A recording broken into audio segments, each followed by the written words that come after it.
မကြခင်ကျောင်းမွေရာသီရောက်တော့မှဆိုတော့ကလေးတွေကမိုးအေးနဲ့ကြက်ကြော်စားကျင်ကြပါလိမ့်မယ်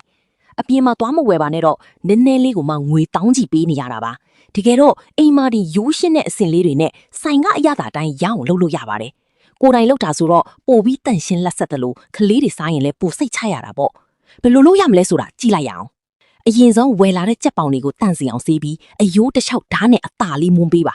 အပြတ်မဖြစ်မိစေနဲ့နော်ပြီးရင်ဓာတ်ကြောလေးနဲ့အသာအရာထုပေးပါဒါမှကြက်သားတွေကအကြောလေးတွေပြတ်သွားပြီးကြော်တဲ့အခါပိုနူးညံ့ကသွားကြတယ်လည်းမညက်တော့မှာပါအခုအရေးကြီးတဲ့အဆင့်လေးလာပါပြီပကံလုံးထဲမှာစားတစွန်းထည့်ပြီးရင်ဘီယာတပလင်းလောင်းထည့်ပြီး2မိနစ်လောက်နှဲပေးပါ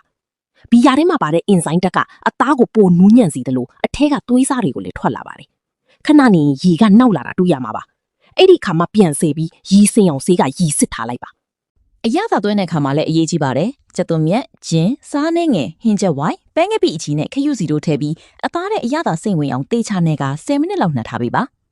မိတ်ဆွေတို့ရေဝီလီယံရီကပ်ကတော့နေတိုင်းအရသာရှိတဲ့အင်ဂျက်ဟင်းလေးတွေကိုမျှဝေပေးနေတာပါဒီဗီဒီယိုလေးကို like လေးပေးပြီးအားပေးခဲ့ဖို့တောင်းဆိုပါရစေနော်အားလုံးကိုကျေးဇူးတင်ပါတယ်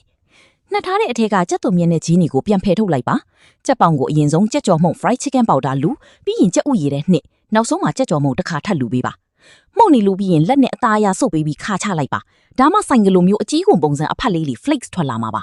ဒီအဆင့်ကကြက်ကြော်ကိုပိုကျွတ်ရွာစီမဲ့လှို့ဝက်ချက်ပဲပေါ့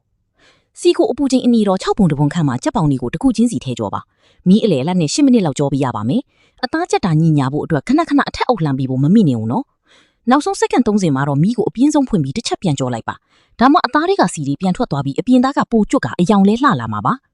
အခုဆိုရင်တော့အပြင်ကကျွတ်ရွပြီးအတွင်းကနူးညံ့လာတဲ့ကြက်ပေါင်ကြော်လေးရပါပြီ။ဘီယာရဲ့မိုးရောနံတင်းတင်းလေးနဲ့အရသာက KFC ထက်တောင်ပိုကောင်းနေပါလိမ့်မယ်။တန်ရှင်းလက်ဆက်ပြီးကုန်ကြစည်လည်းတတ်တာတာမို့အခုပဲတင်ထားပြီးလိုက်လို့ကြည့်ကြရအောင်။ဝီလီယံရီကပ်ကိုလိုက်ပြီး follow လုပ်ထားဖို့လည်းမမိနိုင်ဘူးနော်။